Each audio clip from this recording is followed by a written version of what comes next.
Every year, millions flock to tropical islands like Hawaii to escape the drudgery of life. What is it about this place that captivates so many people? Why do we see it as the quintessential vacation spot? Today, Adventure Archives travels to Hawaii's wildest island, Kauai, to experience paradise's allure firsthand.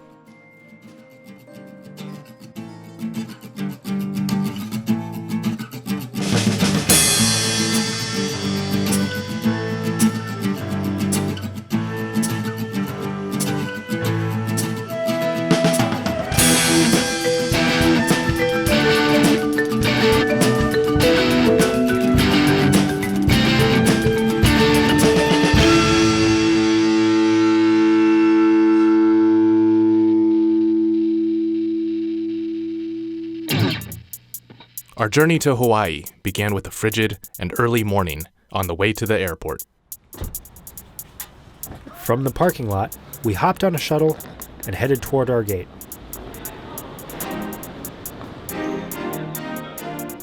And this time, our crew was joined by our good friend, Marisa.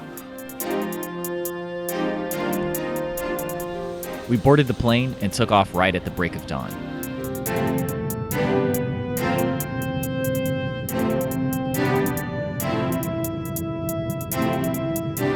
Below, Columbus started bustling with energy, but we were headed west, to Chicago.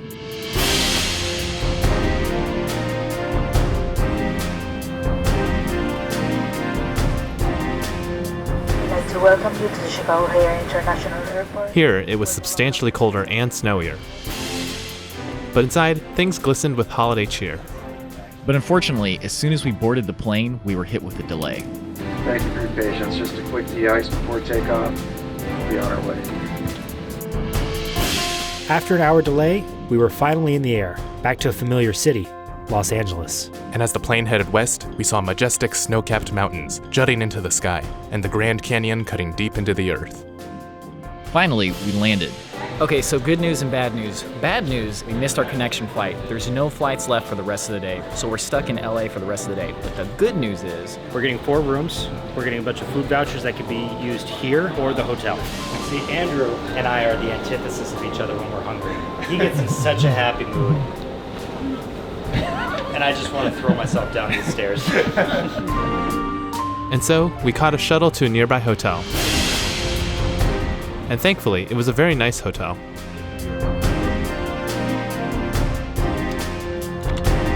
woo! Oh, king size, baby. Not bad, not bad. And as the others checked out their rooms, I was settling into my usual habits. We couldn't use our vouchers yet, so we decided to grab some lunch at a local burger chain. After enjoying some burgers, we grabbed some drinks in the hotel bar. As the evening turned to night, Marisa, Robbie, and I decided to go out on the town. We were headed to Venice Beach.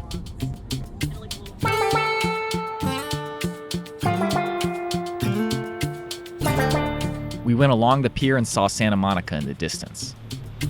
And we gazed out into the Pacific Ocean, a sight that would soon become familiar to us.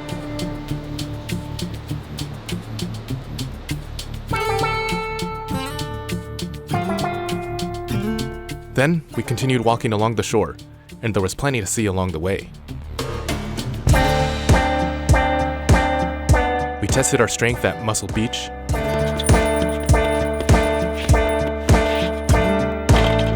Saw some odd sculptures, took in some of the bohemian ambiance, danced around in a candy store,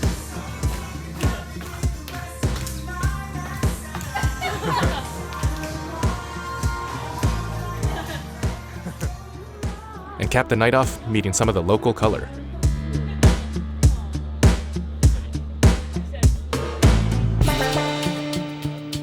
Now, tired and hungry, we headed back to the hotel to use our meal vouchers. How was your sleep, Brian? I could have easily just slept all the way through until tomorrow. That's good.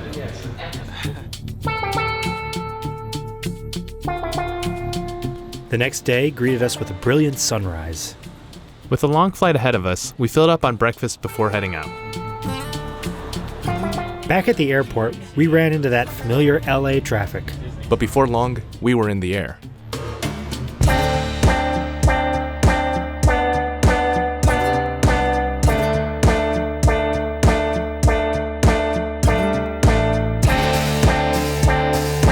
Now we were soaring above the Pacific Ocean, heading to the oldest of the Hawaiian islands, Kauai.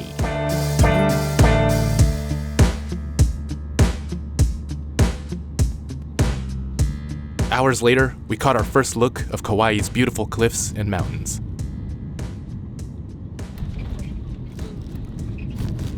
We landed in Lahui, and needless to say, things were quite different out here. This is extremely obvious, but as soon as we got off the plane, you could feel the heat and the moisture at the same time. Robbie and I had grabbed our luggage, which had flown in the day before. And then, we took our first step outside.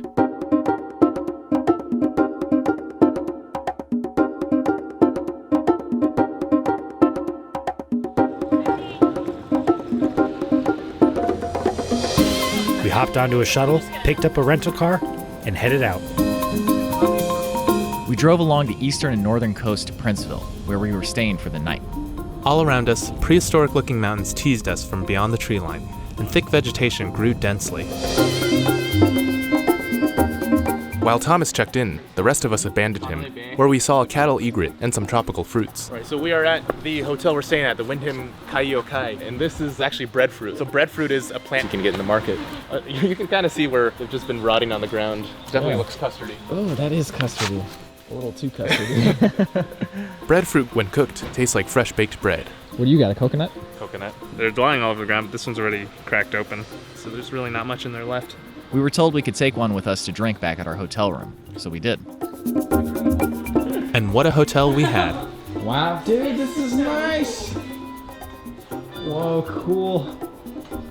Whoa, dude. Dude, how big is this place? This is big. Okay, hikes off. Hikes off. Hotel archives.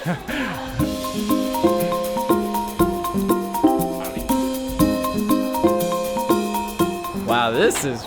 Look at that view, man! And as we took in the view, we also enjoyed our new jewelry. We all got Lay's. Fun fact. You can eat those flowers. What does it taste like? About what you'd imagine. And to wash it down, some fresh coconut milk. Oh, whoa! Coming out here, this is good, yeah. That's pretty good. Yum. The flowers and coconut weren't quite enough to fill us up, so we headed into another town to look for food.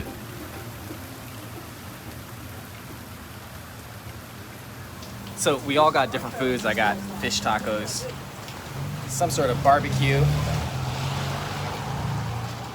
Hopefully, this is not the weather we're looking forward to tomorrow. But I have a good feeling it's going to be. All right, what'd you get? Loco Moco. So rice, gravy, hamburger steak, and a fried egg. I also got spam musubi. Musubi is a Japanese, American, and Hawaiian food fusion. Rice and spam wrapped in a layer of seaweed. And Thomas got some amazing Hawaiian-style shaved ice, mocha flavored. That's almost like ice cream. Yeah, that's good. Next, we headed to the store to get some snacks for our upcoming hike. Obachan prune movie. And back at the hotel, the snails were out, and it became even wetter outside. So we're getting everything packed, and it is currently raining very hard, and this is not inspiring a lot of confidence for our chances for tomorrow. We were feeling discouraged by the weather, but slowly packed up our gear and got ready for bed. Tomorrow, we had a big hike in store.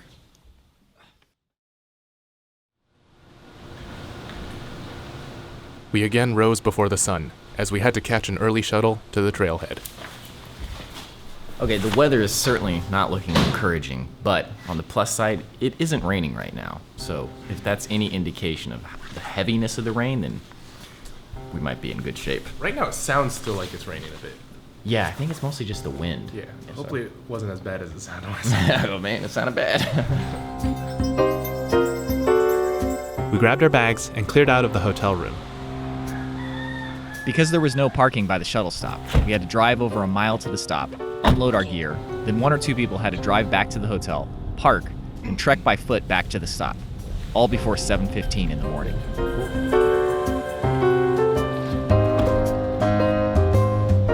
But thankfully, an incredibly nice worker had a solution for us.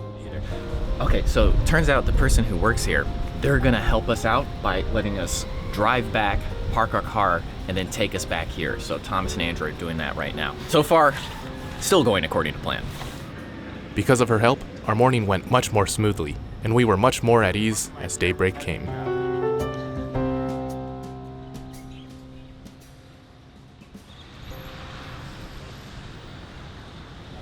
Eventually, the shuttle arrived.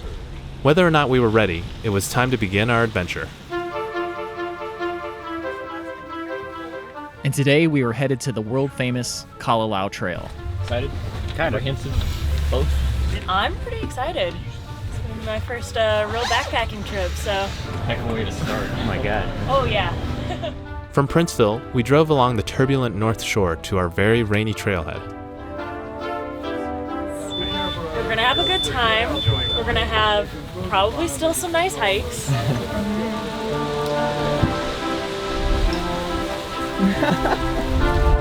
The conditions were not looking promising, but nonetheless, we were all in high spirits. We're gonna just give it a go. I mean, we're gonna be safe, but we'll see how it looks on the trail itself. We're not just gonna give up yet. Yeah, not yet. This is just a little wind and rain. We've been through worse, I think. And so we hiked out into the tsunami-like conditions on our way to the actual trail.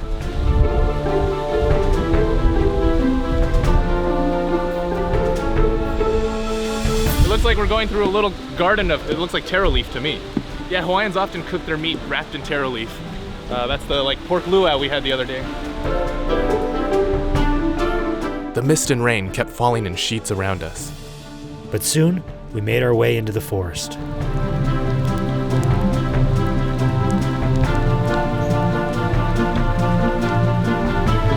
Here, Marisa spotted some pothos, which she was familiar with as a houseplant. You probably have seen these because they've gotten pretty popular lately. I have one at home. You can buy them at Lowe's. You can buy them at your little trendy plant store. Look how big this is. Half your height. When grown in the mainland, these leaves usually only get as big as your hand. Here, they were as big as your head. The path took us along a beach and eventually to the actual trailhead. Here we reviewed our plan. We were hoping to hike the length of the Kalalau Trail, staying 3 nights at the designated camping sites along the way, hiking a round trip of 22 miles. But the conditions threatened to throw a wrench in our plans due to some dangerous stream crossings. The start of the trail was rife with warnings about falling rocks, cliffs, and flash floods. But the scenery around us felt more like a peaceful paradise.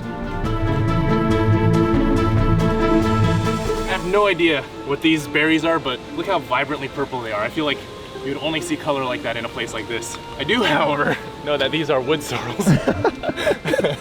Well, they just follow us around, I guess. At least for the time being, conditions have improved drastically. Like actually on the trail, it's not so bad. Definitely not the worst weather we've hiked in so far. So far.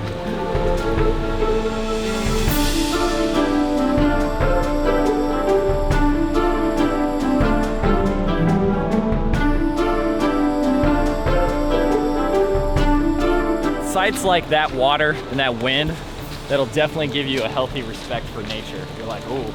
Yeah, maybe it's obvious, but it feels like the Garden of Eden. It looks like some divine being just planted a whole garden here of all these exotic plants. In nature, treachery exists alongside nourishing plants. So this is a fruit called Pandan. It smells super fragrant. These grow kind of like a corn on the cob, like all in a row like this. And this orange part is the edible part of the fruit. So yeah, you can actually eat it. Kind of smells like the produce section at like an international market or something. I'm not gonna eat this because it's covered in dirt and who knows what disease I might get, but It smells actually kind of decent.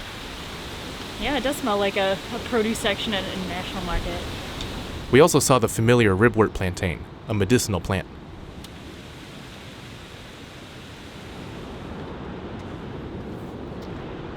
We continued hiking higher into the hills.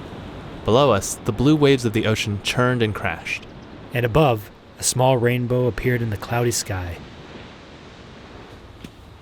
Lush vegetation grew all around us, but the tropical aesthetic was contrasted by a rigorous uphill climb. What do you think so far, Thomas? I think this is a little different from your typical Hawaiian paradise. It's definitely a paradise, but you gotta, I guess, keep your mind open to get that perspective. As we climbed higher, it became even more blustery, and the distant rainbow seemed like a mockery amid the rain and the wind. But beneath the jagged peaks were more fruits. We're seeing more of these Pandan fruits. Pretty sure it's from this very Dr. Seuss looking tree. And we can definitely smell it too. And beneath those plants was the soil and stone that supported them. This is like textbook volcanic rock. It's just this dark black color, and then up close there's all these like holes and pores in it. And it was this rock which formed the surreal-looking hills in the distance. This was truly a wondrous land. Especially with the rain, it really felt that the ground beneath our feet was rich and fertile, springing forth a colorful array of life. The ocean waves below crashed like thunder, adding to this paradise's primordial ambience.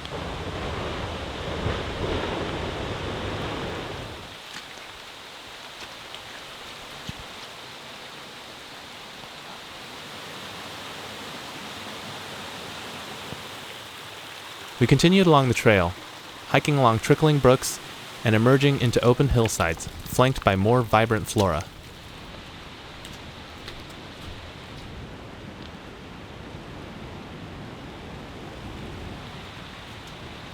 I'm pretty sure this is taro leaf, and taro is a purple root that is often eaten both in Hawaiian and Chinese cuisine, Asian cuisine in general.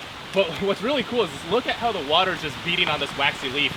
It's just like falling right off as if it's a solid object. It looks like snow or sleet.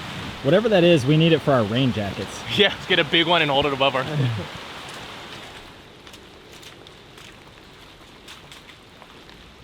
We came across other soaked hikers who were also making the best of the situation. And some of those hikers had heard some news from further down the trail. Wait, what's up? What's up? It's closing the trail. No, I'm a little relieved and a little disappointed. Yeah, Thomas is like, I've got good news and bad news, and the same thing. I guess it's just like, it'll always be here, right? Yeah, let's that's come true. back and do That's it again. Wow. They must have pretty small helicopters. Wow, yeah. We decided to keep hiking until we had to turn around. Here, we saw green tropical hills and a frog bigger than my hand. Closer to the first big stream crossing, we got an update on the situation.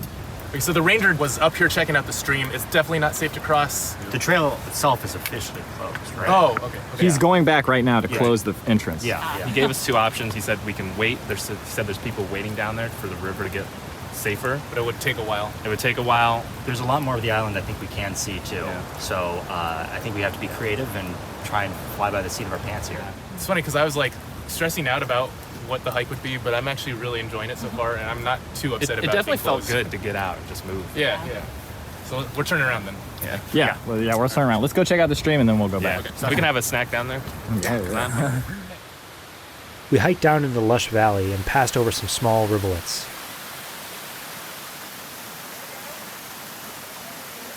We again got a beautiful view of the distant cliffs, as well as the dangerous riptides and violent ocean waves.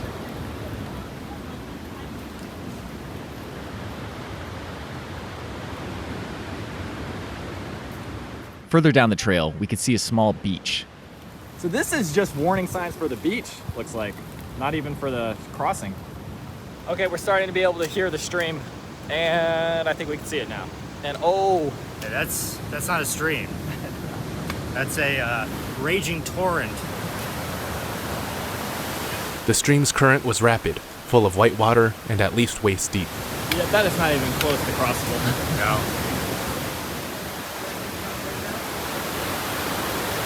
I was walking down this hill, and I didn't really like register until I looked over the edge. And I literally just went, holy shit. It's funny because like the beach being right there just almost makes it seem so like, I don't know, non-threatening in a way. Remember when we first went to the Smokies? The river looked sort of like this, and we were like, we might be able to do this. No.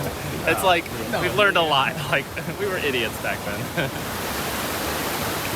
All right, we got the, what is it, musubi? Mm-hmm. Musubi, yeah. It's like a Spam sushi. That's one way to eat it. I think I got nothing but rice. We enjoyed our snacks by the stream, but ultimately decided not to wait it out and headed back to the trailhead. So as the sun pokes out, it kind of makes us think, do we make the right decision? And immediately the rain will come along and say, yes, you definitely did. In the clear light of day, Andrew again spotted some fruits growing from the source. So you can see some of those pandan fruits we kept smelling in the trees hanging. And they kind of look like pineapples. Another common name for it is tourist pineapple because a lot of people mistake it for a pineapple. But, Wait. Is that a pineapple? The sky had cleared significantly, and the sunlight exposed even more of the beautiful coastal view.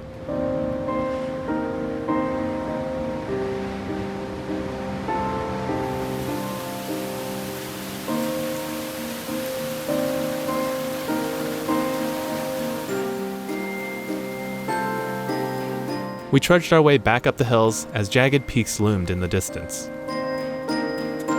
The bright blues of the ocean and sky complemented the vibrant greens of the misty hills far in the distance.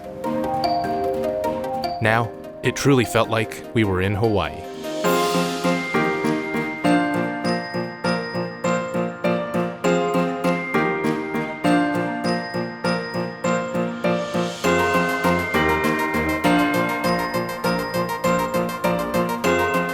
There were jagged peaks and towering waterfalls. Looming cliffs that dropped straight into the ocean. And turquoise-colored water that curled into picturesque waves.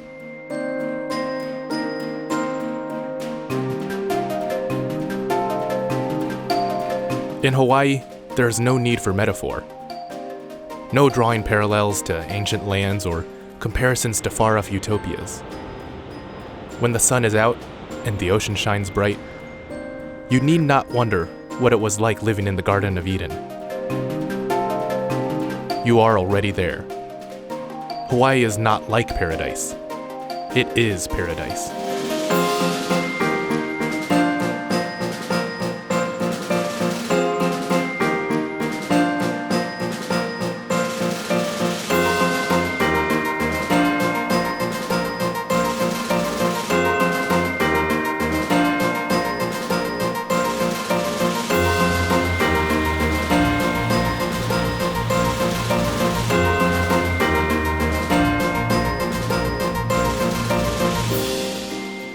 All around us, we could feel rejuvenation and energy buzzing.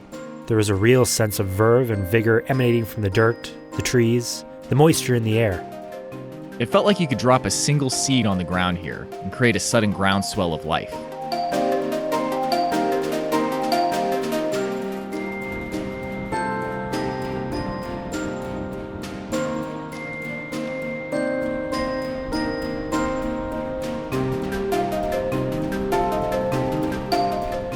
For now, it was time to leave the natural paradise of the trail.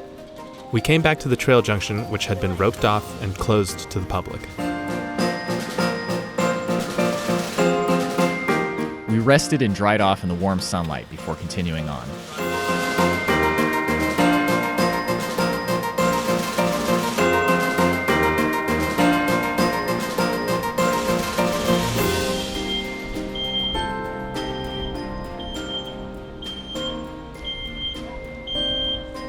Back at the bus stop, we felt both disappointment and relief as we got ready to re-enter the relaxed resort side of Hawaii.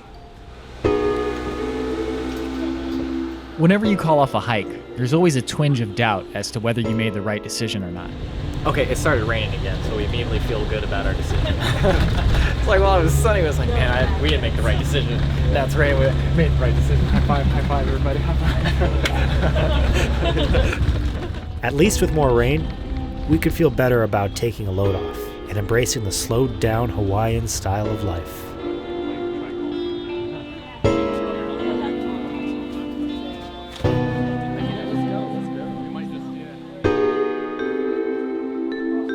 At our last stop, we decided to grab some food and drinks, including a local brew.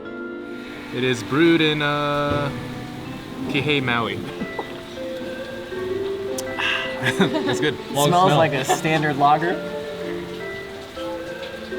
Oh, it tastes like it too. Oh, it tastes just like, I can't remember. It tastes just like another beer.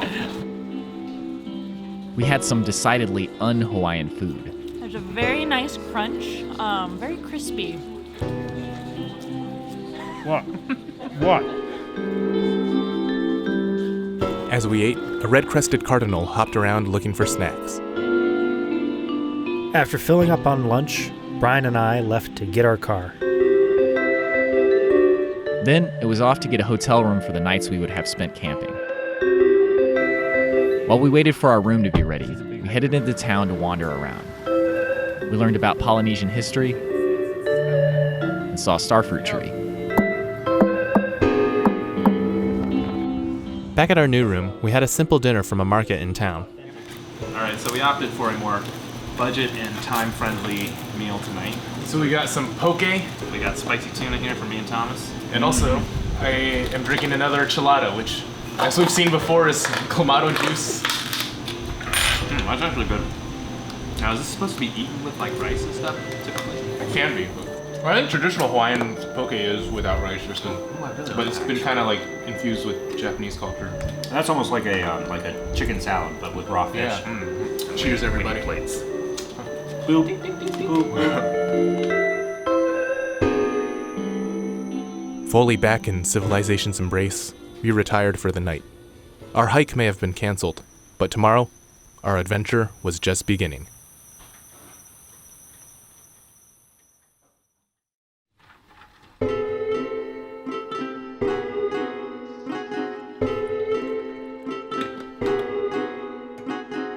It was a clear morning back in Princeville. We started the day with a cup of coffee, grown and roasted on this island. And outside, a little cat wandered around. We wanted to see some of the things we had missed out on due to not being able to finish the Kalalau trail. First on the list was a waterfall, up close and personal. We hopped in the car and headed to a trail that would lead us to some falls. On the way, we made a pit stop, and I found some very interesting plants. Plants with those purple flowers, feel the top of those leaves and feel how soft they are. Whoa! What, these? Yeah, they close up. Look. Dude, that is crazy. It's like it's just a little animal. Like, no, don't touch me. Wow, that's weird. My babysitter, growing up, anytime we saw like a big like fat piece of grass, she called it whistle grass because you could just put it in between your thumbs like a little reed. Crazy. Like if Alfred Hitchcock's Psycho had a cast of ducks. I remember doing this a lot.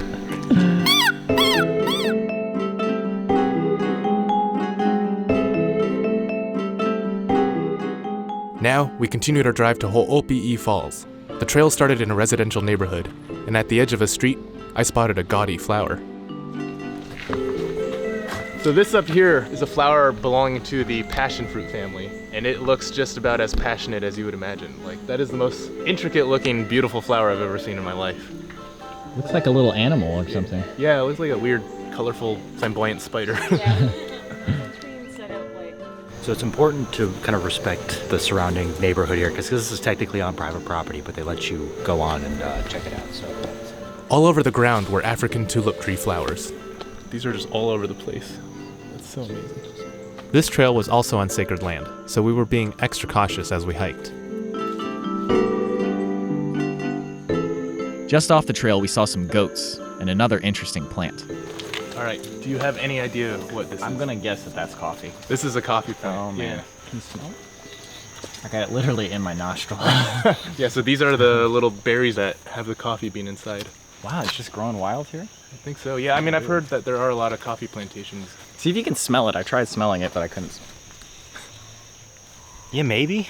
Yeah, I could definitely see what would happen if you like roasted it though after a while. Is there like a nut inside of these, or is this the nut itself? So inside there is a bean. So there's some that were on the ground. We're gonna open it up. Oh, So this must be like what the immature bean looks like, but you can definitely see the shape of it. Yeah, you can see that. Yeah, the line. It's just white and gooey though, which is crazy. I don't smell any coffee smell though. Maybe I can here. Yeah, I think I can. Really? No, it smells like dirt. Yeah, it smells like a dirty vegetable. No, I think the problem is I made coffee this morning and I smell it on my hands still. Along with the coffee plant, we also saw this Tremella fusiformis, or snow fungus, which is used in Chinese medicine and cuisine.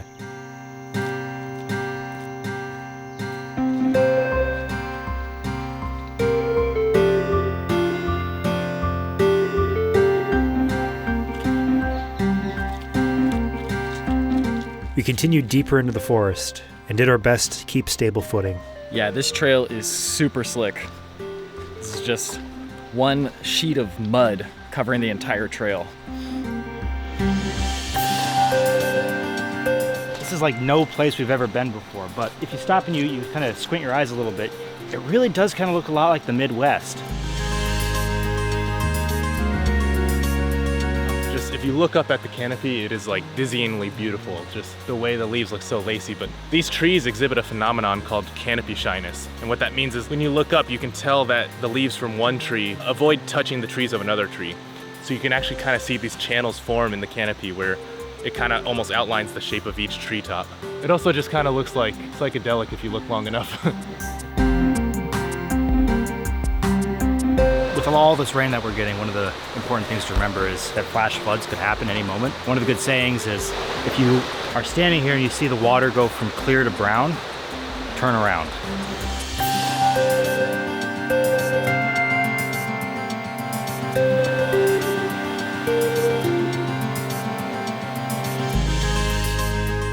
The trail led us up a gradual hill. Here, we saw a West Indian raspberry and some fragrant yellow guava fruits. It's got kind of a similar texture to a mayapple, which we've seen before. And on the inside, there's kind of this pulpy rind and then a bunch of like seeds surrounded by juice. And it smells like pear or apple or something. Just off the trail were the upper Ho'opi'i Falls.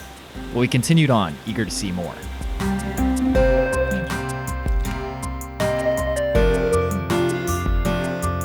And along the way, we found a shrub with several more guavas growing on it. This is the plant that it came from. There's just a bunch of them all over. Yeah. It did taste good. I tried a little bit. Yo, this is without a doubt the muddiest trail we've ever been on. I don't think anything comes even close. We continued trudging on and entered a section of the woods with foliage climbing high above on the trees around us, submerging us in a sea of green. It's funny because when you look out in the distance, there's these trees and it looks like they just have some green young bark. But up close, you realize it's just these big sections of lichen growing on them. Many of the trees were wrapped in more pothos plants. So is that growing on a tree, or is the tree part of it? No, it's growing on it. You can see up there's a good vine. Yeah, so it kind of wraps around the trunk and stuff. It's amazing though. It just like feels like we're almost miniature, you know, like little bugs in the grass. So this is more of that same plant growing all over the trees. And I don't know if it just fell off the tree or if it's been pulled up by somebody or what, but even though these roots are detached from the soil and from the trees, this plant is still gonna be alive. These are often grown as houseplants in the mainland. And you can just propagate them by like cutting them wherever there's roots and putting it in water and it'll just grow more roots. I guess that's why it's growing everywhere? Yeah, like even if this falls off, it can just start growing again. As we continued on, we saw some interesting sights, including these mottled tooth thread flowers. It's so funny, man. I've seen this grow as a houseplant and I have never imagined it could get this big. It really feels like we are in some like, I don't know, life spring of the world. It's like it's hard as a tree too. Yeah, look at all these tiny roots just wrapped around everything. Kind of creepy looking. All around us, vines wrapped around trees and dangled from above. We continued down the muddy trail, scrambling under fallen logs, and eventually came to a clearing with pools of water all around. Before long, we neared the trail's end and the waterfall was in sight. These lower Ho'opi'i Falls were actually featured in the movie Jurassic Park.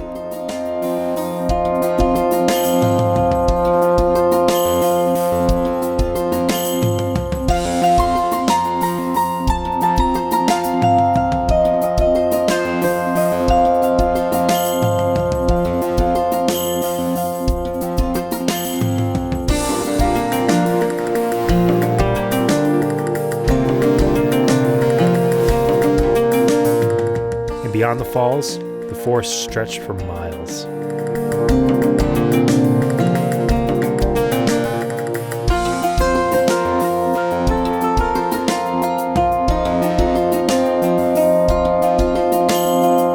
But now, we looked back to the mud. There was another trail that led to the bottom of the waterfall. We hiked along a ridge, then scrambled down a muddy slope to the bottom of the falls, which gave off a cool mist. Wow.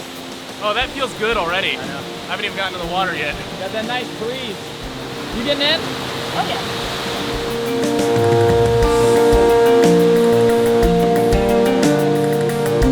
yeah. We dipped into the cool water, and Robbie found a nearby rope swing.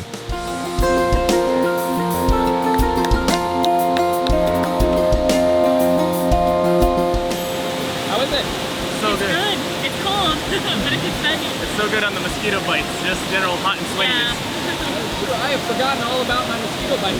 Yeah. This is quite a paradise.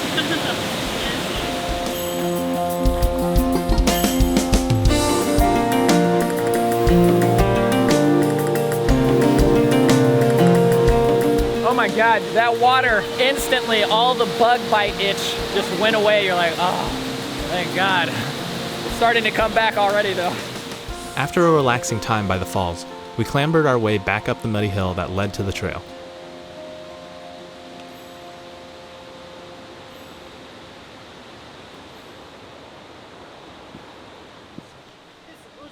After a full day of hiking and swimming, we were feeling pretty great. I would assume that everybody feels the same way, but that was a good waterfall substitute for the original trail. That was a phenomenal waterfall substitute. Even without getting in the water, there was this nice breeze of just cold air. Yeah. That felt like a mermaid lagoon. So earlier we saw some orange flowers all over the floor, and that's actually from the invasive African tulip tree. But this is very much a hibiscus, which is native to Hawaii. I'm not sure what species, but it'll look good in your hair.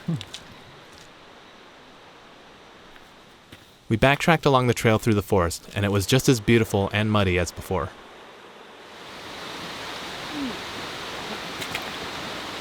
Gotta do that smooth landing for minimal splashing.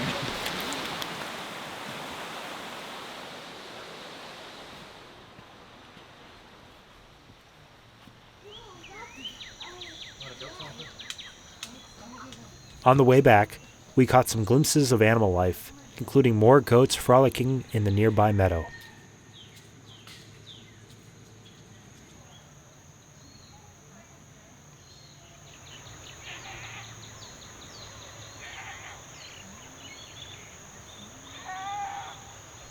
At the trailhead, we climbed into the car and headed back to the hotel.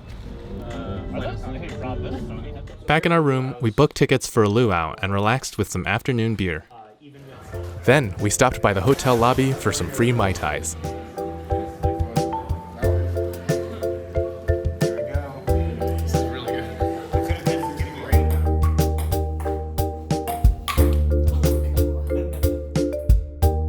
After that, we drove in search of some food to eat.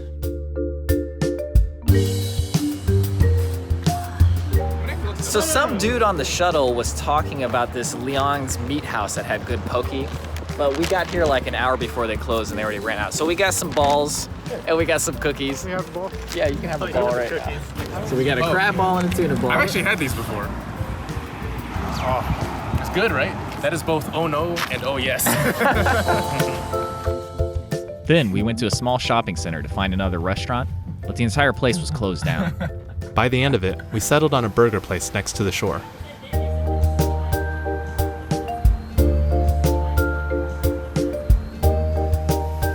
We had some burgers with chili on it, and some burgers with pineapple. That's that Hawaiian burger.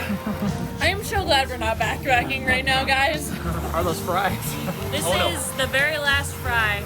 That was good. And then we indulged in some dessert. Okay, and what evening would be complete without ice cream? What did you get, Thomas? Hawaii pie. It's got chocolate on your nose.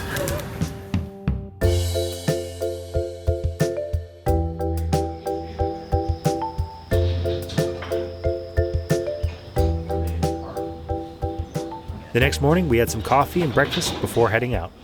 So I got a Hawaiian-style barbecue pork bun, or bao. It's definitely not supposed to be eaten refrigerator cold, but we're kind of in a rush this morning. Microwave it. In fact, microwave that other one while you're at it so I can eat that one.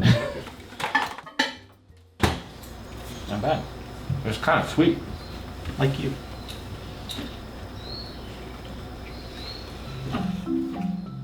With that, we headed out on a long drive.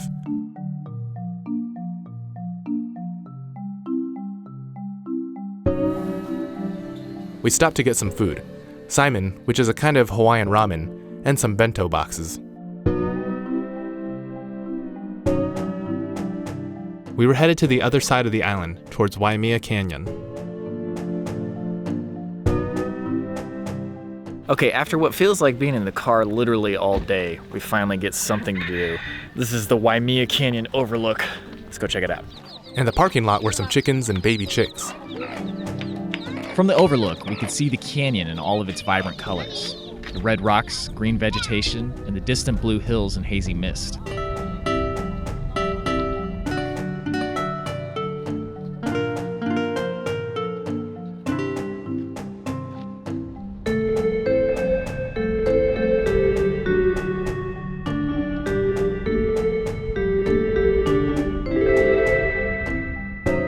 We saw some roosters preening themselves on the way back down from the Overlook. Then we headed to Kōkeʻe State Park to hike a trail in the Halemanu Valley. Right at the start of the trail, we saw a few interesting plants. I think this is something in the Nasturtium genus, and oftentimes you see this planted in water as a decorative plant.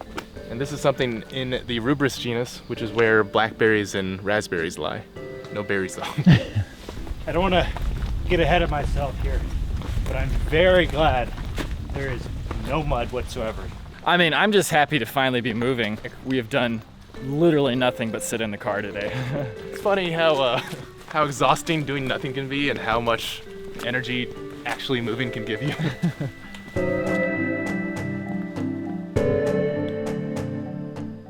As we hiked down the path, we noticed large bushes with thick, waxy leaves.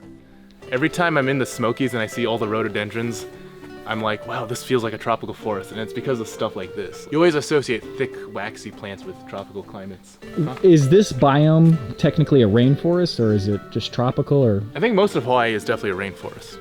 Since we're a little higher in altitude, I'm not sure how much that changes, but I mean, it is kind of interesting because here you can definitely tell there's a difference in the type of plants we're seeing, you know?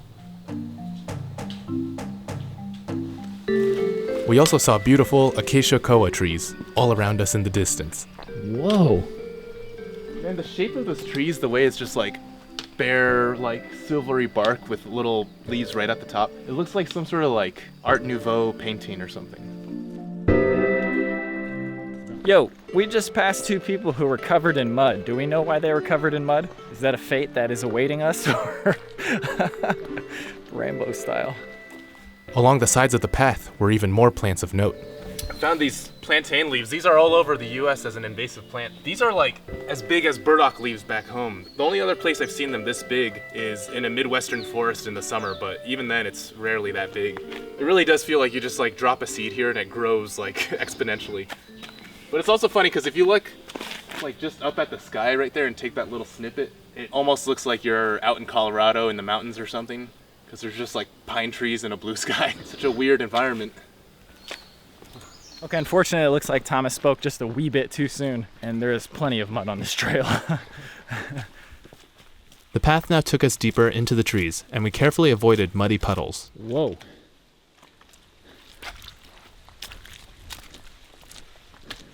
More acacia koa trees swayed in the breeze as we approached a trail junction. We continued hiking, and I took a closer look at some of these trees. So these are the trees with the silvery bark we keep seeing. And I don't know exactly what it is, but I know for a fact that it's in the pea family. Some of the giveaways is this pattern of the leaves and leaflets. That's typical on pea family trees especially. Also, it's got these pea pods. But interestingly enough, its leaves also look really similar to pea pods, even though they are not. Younger acacia koas produce delicate compound leaves, but as they mature, these crescent-shaped leaves take their place. Now, we came to another overlook of a canyon. We stopped here to admire the view of the deep river valley and the jagged cliffs.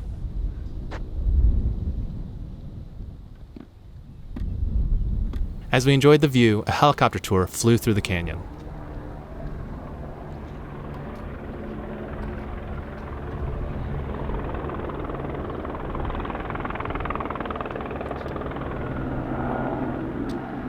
We also saw some white-tailed tropic birds soaring through the air with their extravagant tail streamers.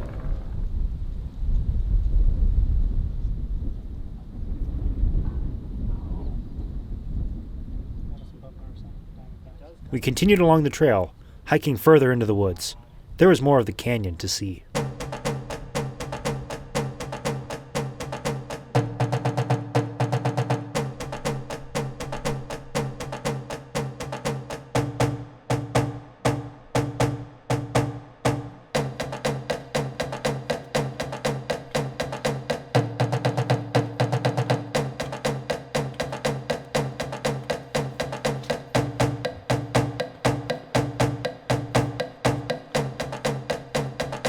The trail eventually became more exposed, and we could see distant hills through the foliage.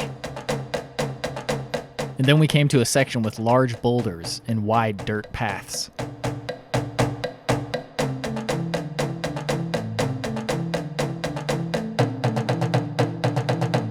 Then we reached a bald, rocky hilltop. It was much more open here, giving us a view of the canyon walls and the valley far below. Wow, that is a pretty sheer drop. Oh, maybe not too bad. You'd probably find some rock or stick to catch your fall.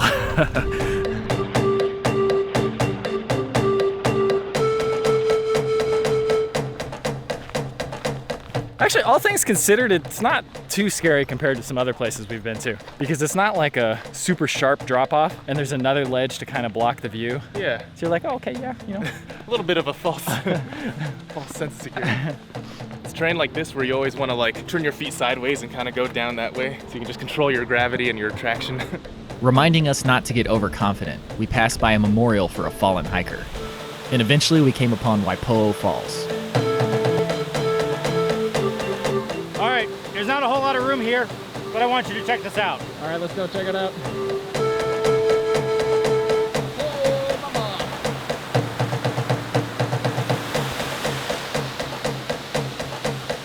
My legs are not moving at all right now. This is just a locked position.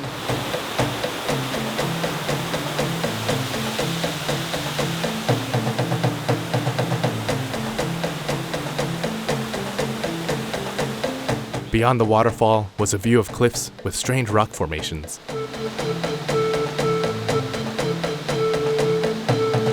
Wow, those structures look almost like somebody just set up some cairns way in the distance. I think it's like some ancient Hawaiian god who set those, like when he first created the people of this island out of clay or whatever, you know?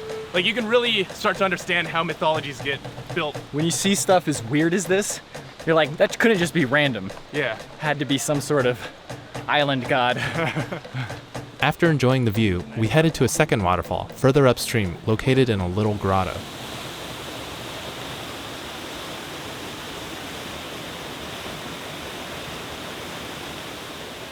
Nearby were some tropical plants, as well as elderberry bushes. As we enjoyed the cool mist, we talked about the sights we had seen. It's actually kind of cool because you get to see right at the top of it and how it just drops down. And when you're standing there, you see those falls and also the whole valley that it's emptying into. Seeing the valley is really magnificent. That last little bit as you're hiking up over to the top and you just get the whole valley start to open Yeah. out. Man, it is a journey to be a raindrop here. You start up there, you go over this waterfall, you think everything's okay, you go over a huge waterfall, another huge waterfall, big all the way down to the ocean. That's what's cool about Hawaii is you get like all these different ecosystems. There are times where it looked lush and tropical, and then there are parts where it looked like Colorado or something. Yeah, weird. And with that, we left the grotto and headed back. Like ran up like rocks on the hill because it was easier to just like.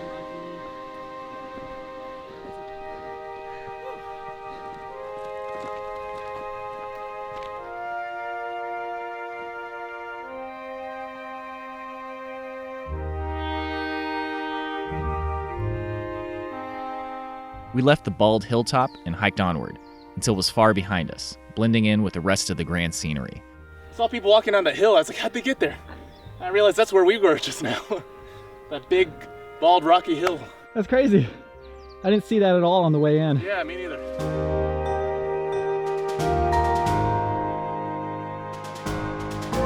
Thomas had hiked way far ahead of the rest of us and had been waiting at the trailhead for a good while.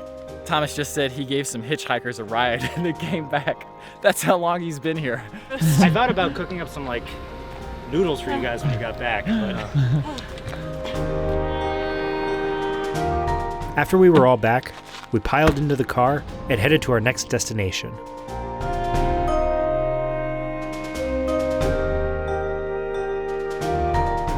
Tonight, we weren't headed back to the hotel. We were on our way to camping at Polihale Beach.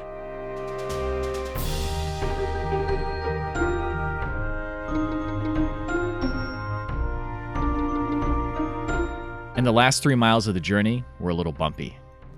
Okay, so looks like it's very much an unimproved narrow road going a maximum of 5 miles per hour right now. It said proceed at your own risk. I did not see that part. These guys are just hanging out the window. Oh, yeah, They're gonna go flying out of that thing, dude. Dumb kids. Land home straight duty! Oh, it's like when you gallop on a horse. You just gotta let your lower half go with the flow. Oh, yeah. Although this is more like galloping on a drunk horse. Shields up, Mr. Wolf. Whoa. Ow! Shields down to 25%. Inertial dampers are offline. Those are some off-road tires, baby. Yeah, that dude is prepared. But even that. Only a little. Queens Pond to the left, no facilities. Campsites to the right, picnic pavilions to the left. We still had a ways to go, and Robbie and I stepped out of the car to take a break from the constant bumpiness and to avoid throwing up. How you feeling? Quite jostled.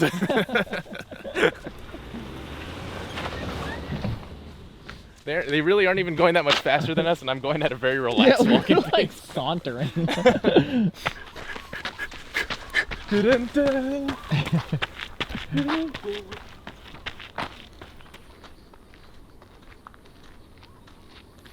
I guess they went down there, coming back. Eventually, we gathered the others back into the car because there was still a good amount of ground to cover, and the road had smoothed out.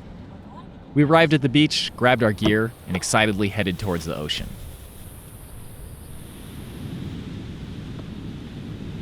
This has the potential to be one of the best campsites we've ever been to. For sure. Look at this. Oh my God.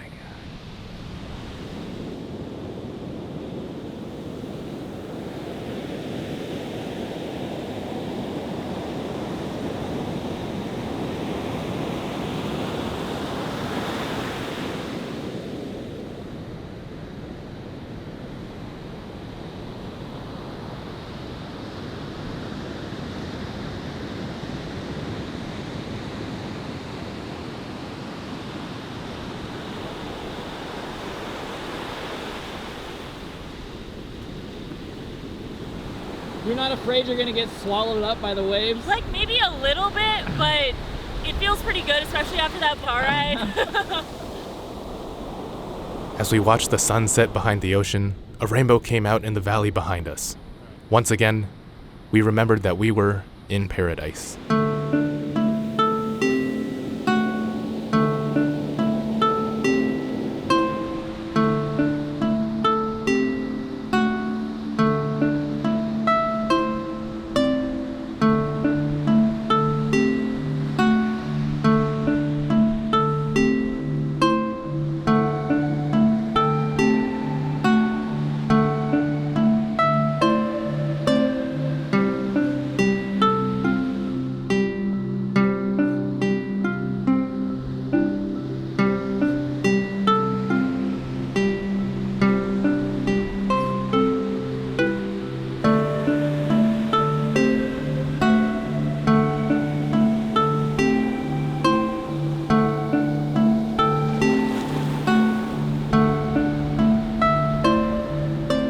It was hard to imagine a more perfect evening to camp out on the shore. Ever since the beginning of Adventure Archives, I wanted to camp at a beach. Like literally as close to the beach as possible. And this is it, man. Yeah, this is it. On Hawaii. Like, how can it be better? Nice little camping nook. Is this our spot? Yeah, there's a nice fire pit, and then within walking distance, nice picnic table. Fire pit? Oh, yeah. This Yeah, this works. This'll do, I think this will be fine, you know, whatever. I guess it's beachfront enough. We got Sam Porter Bridges over here. Wait, nobody's done the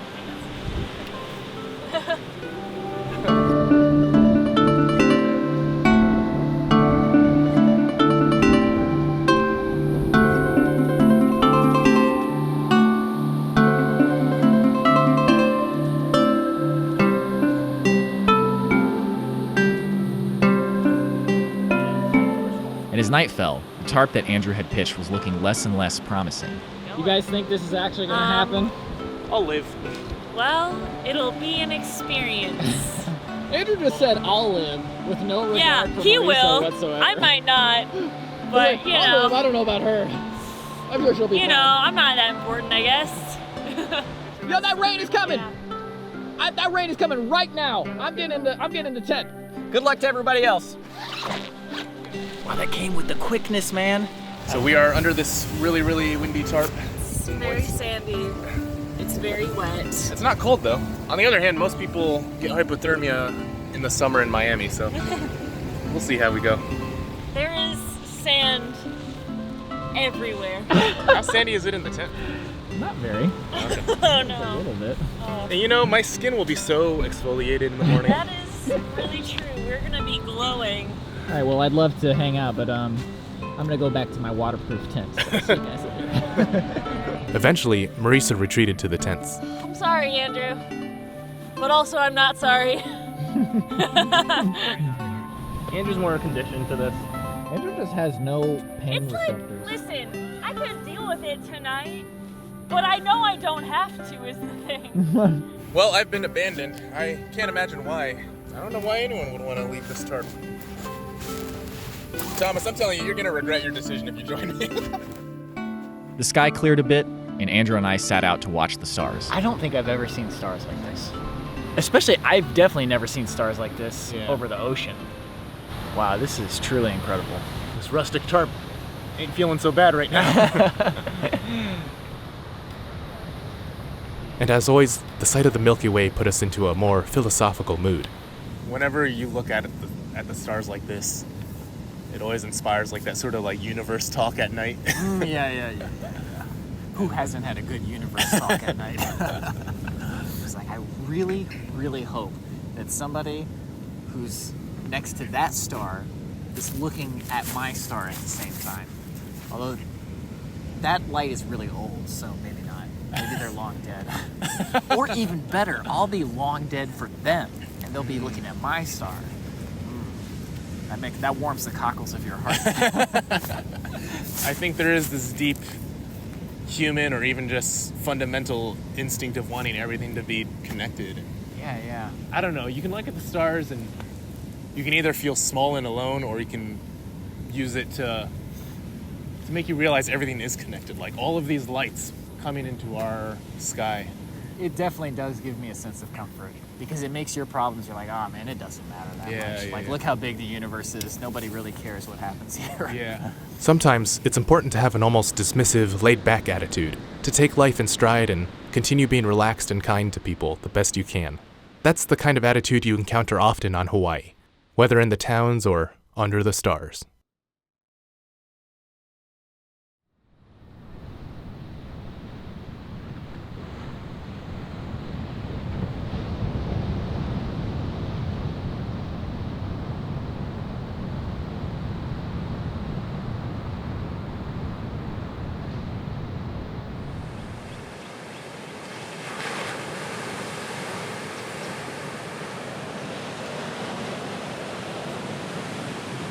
Andrew.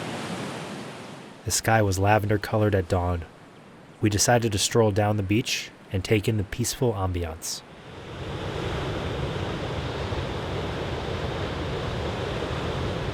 And although the air was chilly, surprisingly, the tide in wet sand was... It's so warm. Yeah, it's weird.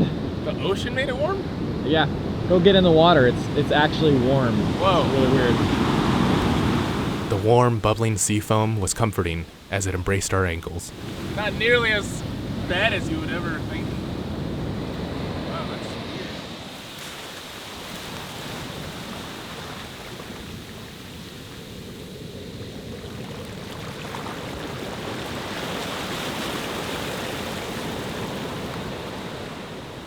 As the light began to break, the rest of us also woke up. I thought I was just gonna be uncomfortable and like hot and sweaty and sandy the whole night, but like most camping nights, eventually you just fall asleep and you cool down.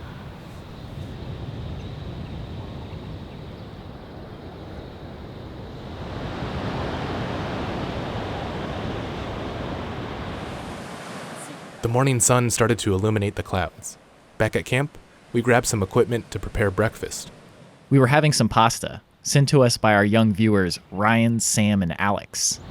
Chicken Alfredo is not my ideal breakfast, but I haven't eaten since like 5 o'clock yesterday, so I'm pretty hungry. The flavors are a little strong for this early in the morning, but it's good. Oh, that's really good. Yeah, that's pretty good actually. Yeah, thank you for sending that. Like, that made me feel like one half step closer to feeling like a person. After breakfast, we started breaking camp, careful to shake off any sand on our gear. A rainbow appeared on the horizon, and some skiffs bobbed on the ocean waves.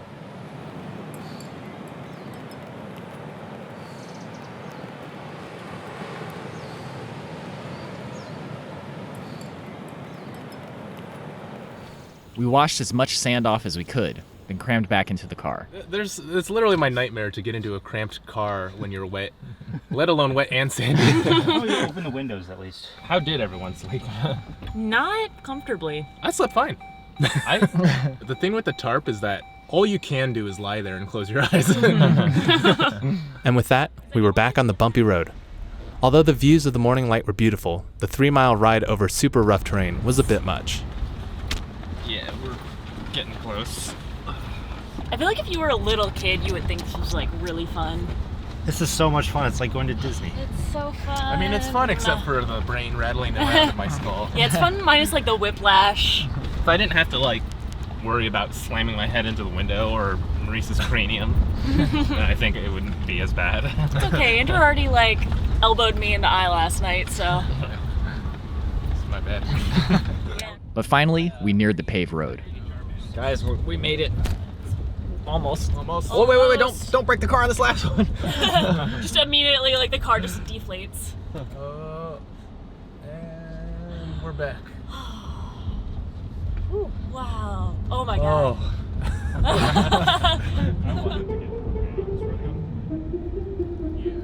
For breakfast, we stopped in a little restaurant for some Japanese-style Hawaiian food. We had various orders with tempura shrimp, grilled spam, saimin, pork cutlet, fried fish, and some of the best cooked tuna I had ever had. We finished our food and we're off to the eastern side of the island to hike the Sleeping Giant. Okay. So lunch is eaten. Can't check into the hotel yet. We've decided to go to Nunu Mountain. I'm not sure that's how you pronounce it, but it is also known as the Sleeping Giant. Pretty short hike. It's less than a mile one way, so 1.5 miles both ways. And there's walking sticks. Anybody need a walking stick? There's plentiful walking sticks.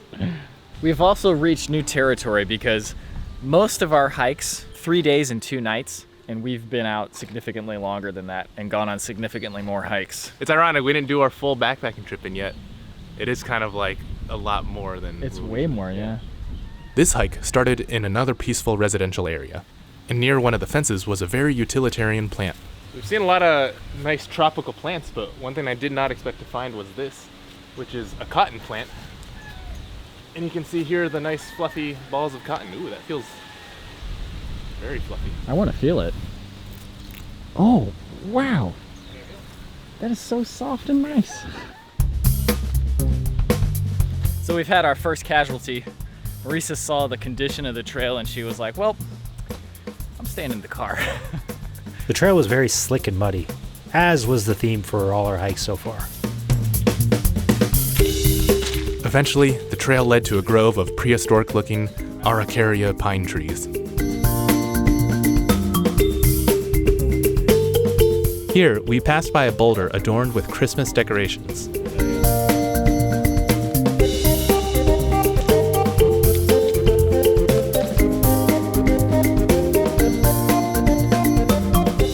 We kept hiking uphill through the mud. Eventually, we emerged from the forest and came to an open path flanked by bushes.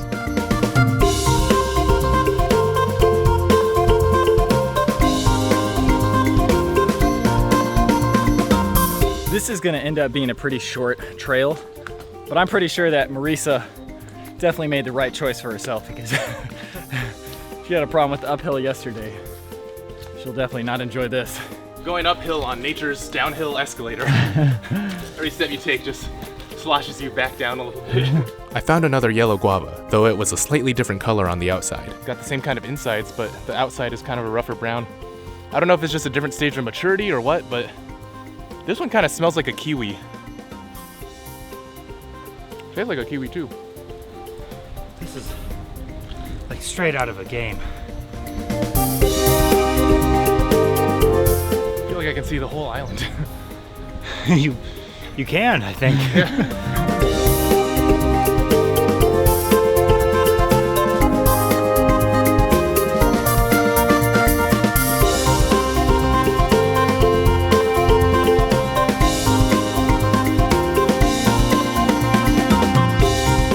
The path up to Sleeping Giant has two routes, and we had decided to take the back route. Now, we came upon the point where the two paths intersected. And I'm not sure the difference in difficulty, but the other way was longer, so we decided to take this one. But I have a feeling it's probably this one's shorter and a steeper elevation. Because this has been very steep. Gotta be close now, right? Kind of.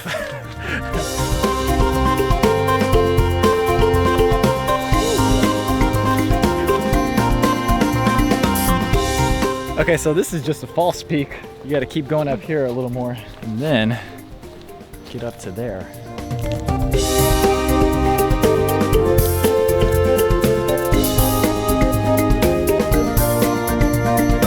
Wow, I did not expect this out of this trail at all. There's just suddenly a rock scramble up a mountain.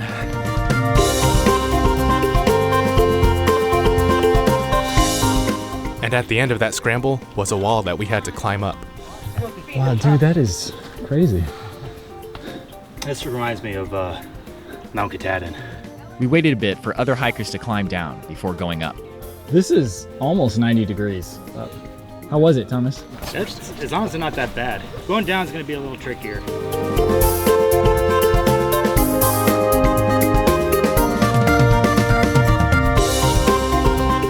And at the end of the mountain was a narrow ledge with a sheer drop on either side. Yo, this is... What? In a way, this is kind of worse than Angel's Landing, I think. This is a little scary. This is the kind of place where I just sit and scoot. Woo! And the wind is a little strong too. Feels good though. Oh, it feels great, but good God. This is crazy. Anyone who thinks that reality is colorless has not been to Hawaii. Does anybody think that? I don't know. Call of Duty.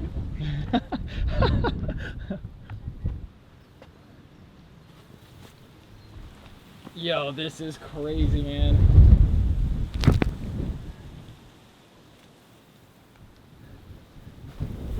Look at that. Look at that. Yeah, 3 points of contact at all times.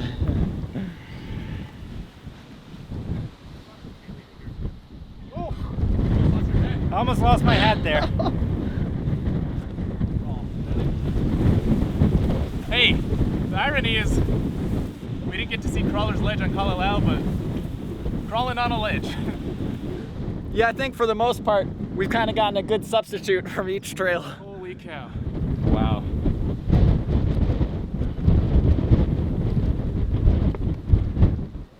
There's not a whole lot of space up here. This rock is kind of loose, so careful. I'm not getting any closer. We've been to the top. Hey, look at this.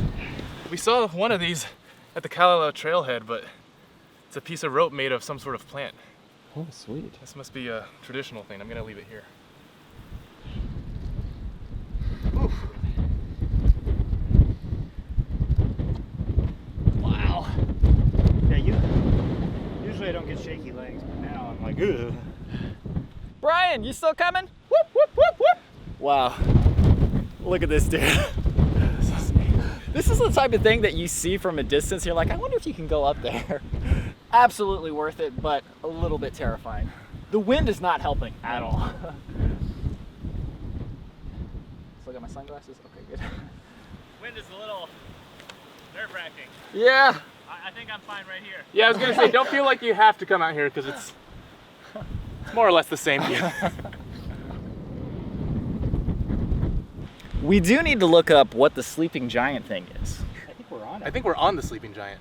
The Sleeping Giant Mountain gets its name because from a distance it looks like a person lying on their I back. think we're on its nose. You might Or be something. right. I don't know. Okay, you guys ready? Oh, yep. You know, it's so silly because I stand every day, but I can't stand right now. You can take like 2 steps and then you gotta sit again just to be safe. Careful. A lot of mountain peaks are kind of underwhelming. This one was not at all. This one was whelming. You got that clench in your buttocks? Yeah, I was like, this is good enough. I don't need to go any further. I've seen all there's to see. Whew. What's this way? I don't know. That's like the real top. Is it worth it? Oh, I mean, I'm not there yet, but I think this is actually the real top. I mean, it looks like it goes for a little ways. I might keep going. I mean, we came this far. Well, this is underwhelming. After reaching the top and seeing the island from an eagle's eye view, it was time to return to sea level.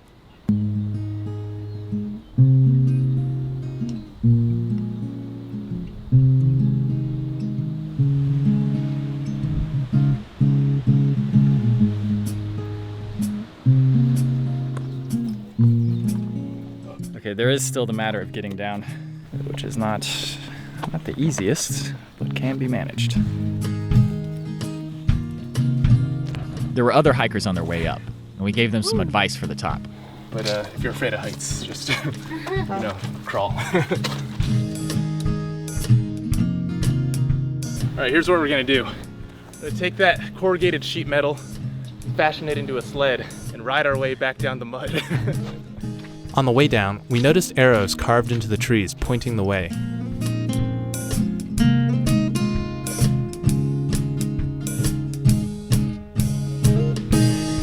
Finally, we made it back to the beginning.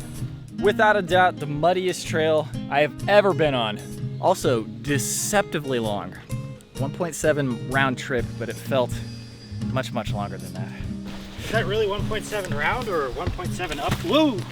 I mean, it's supposedly 1.7 round trip. I don't know. I don't know about that. Yeah, it didn't feel that way at all. I don't know about that.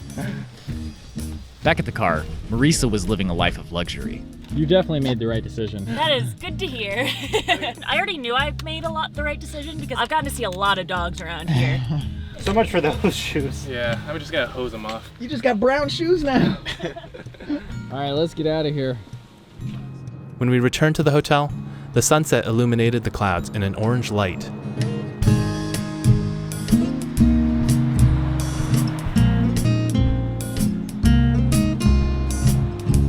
We ended the night with some delicious food and cocktails. This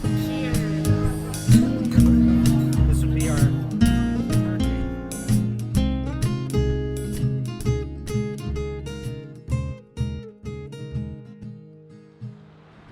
The next day, after relaxing all afternoon, we hopped in a car and headed to a luau, a night of endless food and entertainment.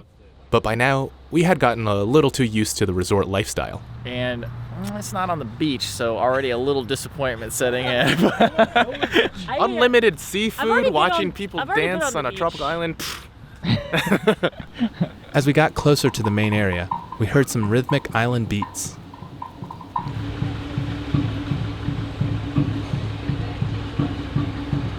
Feel the rhythm, Thomas? Your body doesn't look like it's feeling it.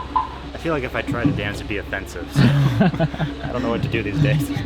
Andrew, on the other hand, was swept away in the moment. That's not bad. How did you get the booty in it?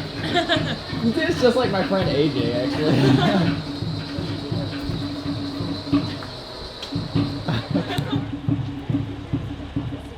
We signed up for a free tasting of local rum while we waited for the luau. Then we headed to the main stage and grabbed some complimentary cocktails. The blue Hawaiian, it's like a perfect color of the ocean. Yeah. Oh, that's good. That is good. Is it like Kool-Aid? Quite Ono. Not bad. Mehao. Just outside, a pig was being roasted underground. But eventually they're gonna dig that up and we're gonna eat that. Okay, so in case we haven't talked about it, we've been joking about how there's different versions of us. There's regular version and then there's island versions. And we each have different things that unlock that version of us. Andrew's unlock Is the lake. The ocean. the drinks. I need to take a nap on a hammock on the beach. And then mine is pretty obvious. It's the island rhythms. When I hear those island rhythms,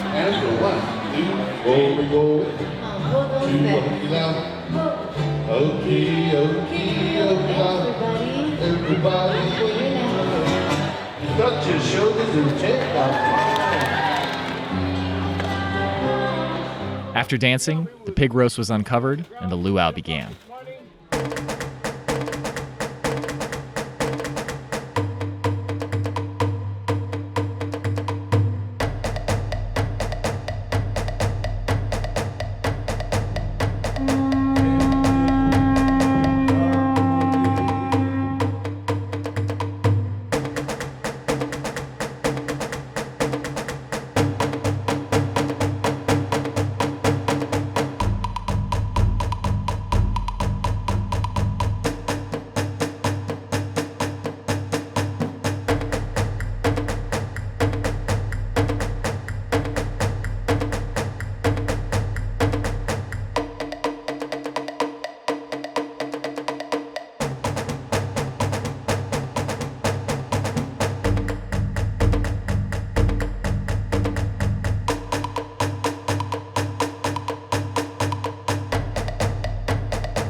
After an incredible time on Kauai, our journey was finally coming to a close.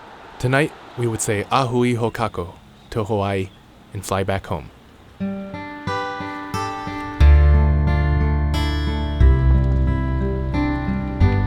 We used the hours we had left in the day to take a ferry to the Fern Grotto. We boarded the ferry, and as we gazed into the water around us, we reflected on our time here in paradise.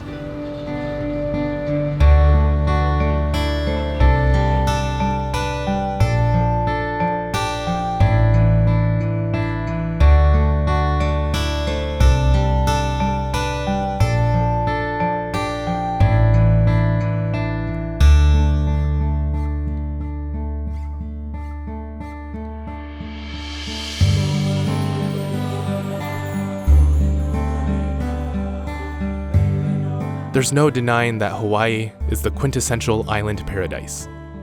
But what is it that makes it a paradise? Its beautiful climate, pristine beaches, and rich and stunning nature certainly contribute. But there's so much more to it. There's the people who inhabit the islands, who are native to them, and their kind and relaxed demeanors. Everywhere you go, you feel welcomed. Everyone you meet is laid back, and the stress of your everyday life melts away.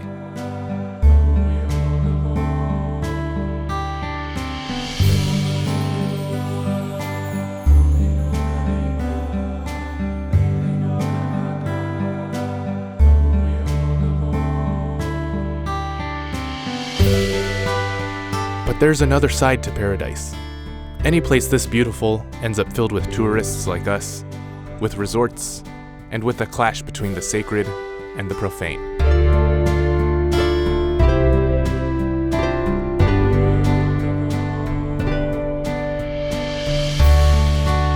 Luau's are a way for native Hawaiians to proudly display their culture, but they're also a commodity, a form of entertainment for outsiders. Because of high demand, many of the people who have lived here for generations can no longer even afford their homes.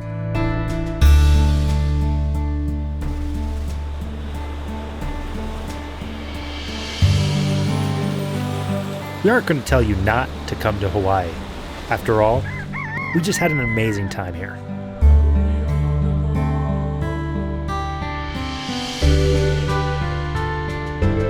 But maybe in a better world, we wouldn't feel the need to come here.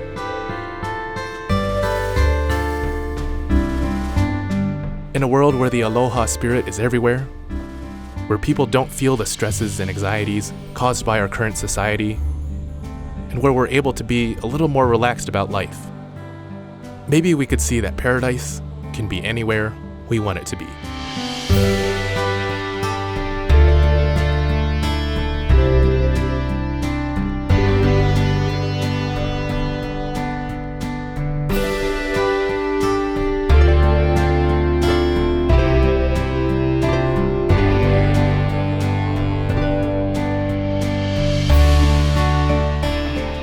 Hey everybody, if you liked what you just watched, please consider signing up on patreon.com/adventure. For $2 for every full episode, you can get access for behind the scenes bloopers. We shall wine and dine and charcuterie in the nude. No, really though, Desert Solitaire, great book. Edward Abbey, great man. Did you read it? No. Don't worry, we're gonna edit all the stupid crudities out. Commentaries, weekly updates, and weekly live streams with each of us. We put hours and hours into making this video, from planning the trip to actually hiking and filming, to taking the over 375 gigabytes of footage and trimming it down into a nice watchable format. We also record our own narration, and we also compose all of our own music. So if you appreciate what we're doing and you really enjoy watching our adventures, sign up on patreon.com/adventure. And if you still want more adventure archives, check out our Teespring website, where we've got t-shirts for sale like this one and the others that I'm showing you right now. Finally, thank you so much for watching. Remember to like and subscribe, and tell all of your relatives and friends and enemies to do the same. Okay, it's 8:25. We are at the airport. It looks really different being here, 1 at night, but 2 when you're leaving.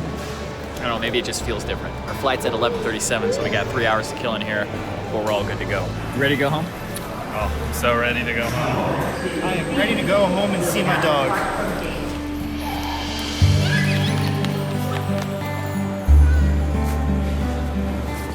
Well, this is where we were supposed to be? Yeah, this was our end point? Yeah, I think this is Crawler's Ledge right here or something. Maybe this is Crawler's Ledge, I don't know. Here guys, just start hiking in front of this and then we can film that too. Here. The local time is 8:30 p.m.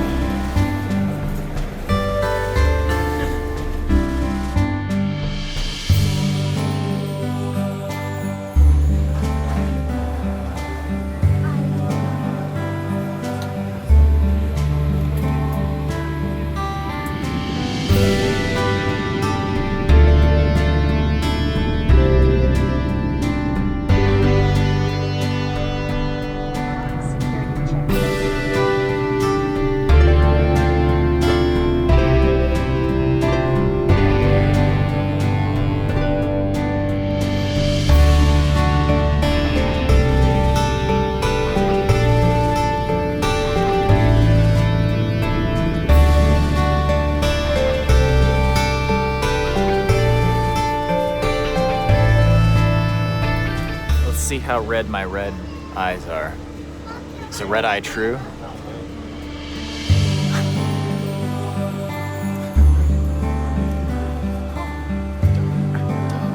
Okay, one more flight back to Columbus, then a short drive home. Our journey's over.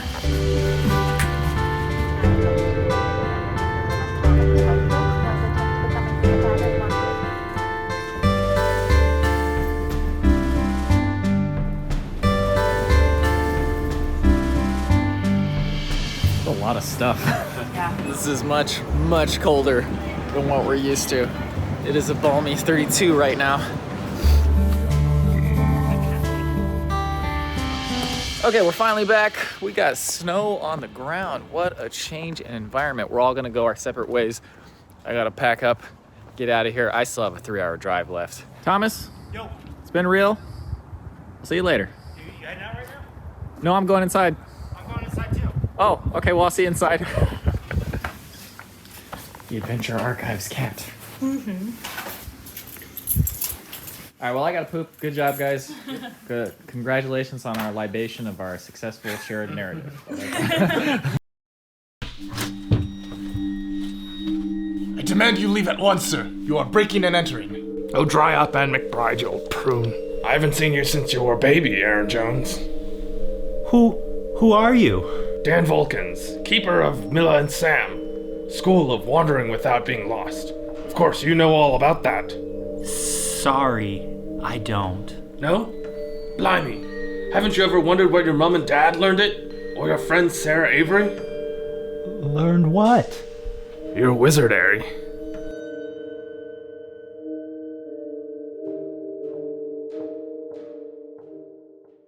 Alright, Jasper Caparata. Which one is Adventure Archive's biggest fan? Is it A, Clinton Johnson, B, Corin Johnson, C, Mila Johnson, or D, Noah Johnson? B, Corin Johnson. Is that your final answer? That's my final answer.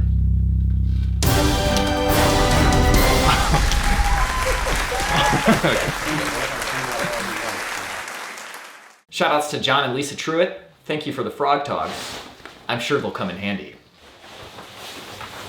Shoutouts to Expedition Research LLC. Thank you very much for your Patreon support. And shoutouts to S11N, who would like to remind everybody to keep sharing and caring. One does not simply walk into Mordor. It is a barren land filled with fire. We must destroy the ring. And if we fail, what happens when Sarah Churchwell takes back all that was hers? I'll be dead before I see the ring in the hands of Charlie Joe. I will take it. I will take the ring to Mordor, though I do not know the way. I will help you bear this burden, Jason Bourgeois, for as long as it is yours to bear. And by my life or death, if I can protect you, I, Jim Potts, will. You have my sword. And my axe. Gandalf, we must turn back!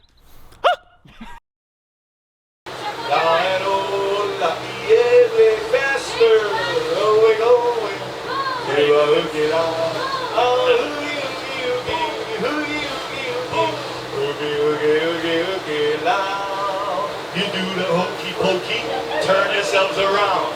That's what it's all about. I am a terrible dancer.